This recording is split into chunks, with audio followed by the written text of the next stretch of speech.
बिस्मिल्लाहिर्रहमानिर्रहीम।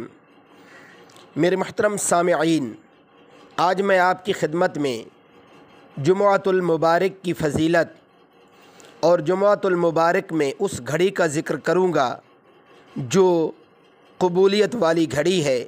उस घड़ी में जो भी दुआ की जाए वो अल्लाह रब्बुल इज़्ज़त कबूल फ़रमा लेते हैं।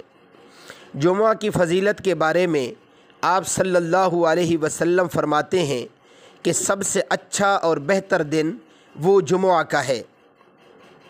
अब आते हैं उस घड़ी के बारे में। जुमुआ में एक ऐसी घड़ी है जो मुस्तजाबा है, यानी उसमें जो भी दुआ बंदा करे अल्लाह कबूल फ़रमा लेते हैं। लेकिन इस घड़ी के बारे में उलमाए किराम के 3 कौल हैं। एक कौल तो ये है कि तुलुई शम्स, यानी जब सूरज तुलू होता है आप तैयार हो के मस्जिद में आ जाएं और ज़िक्र करें, इस्तिग़फ़ार करें, दुआ करें, तिलावत करें और सूरज ग़ुरूब होने तक मस्जिद ही में बैठे रहें। अल्लाह वो घड़ी ज़रूर नसीब फ़रमा देंगे और आपका जो भी मसला और परेशानी है वो आप उसकी नीयत कर लें, इंशाअल्लाह वो मसला ज़रूर हल हो जाएगा।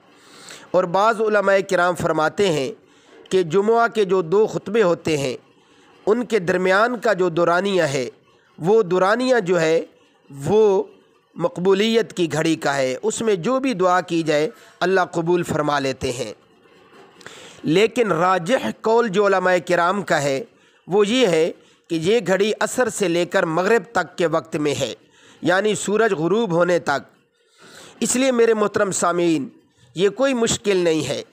हम जो है असर के बाद, बल्कि जब बंदा असर की नमाज़ पढ़ता है मस्जिद में तो वहीं बैठ जाएं, दुआ करते रहें, इस्तिग़फ़ार करते रहें, तिलावत करते रहें और अल्लाह रब्बुल इज़्ज़त के सामने जो है आजी और इनकिसारी के साथ गिड़गिड़ाते रहें। तो इंशाअल्लाहुल अज़ीज़ हमारी जो भी मुसीबत मुश्किल होगी, जो भी मसला होगा, अल्लाह पाक वो ज़रूर हल फरमा देंगे और ये घड़ी ज़रूर नसीब होगी हमें। अल्लाह अमल करने की तौफ़ीक़ अता फ़रमाए।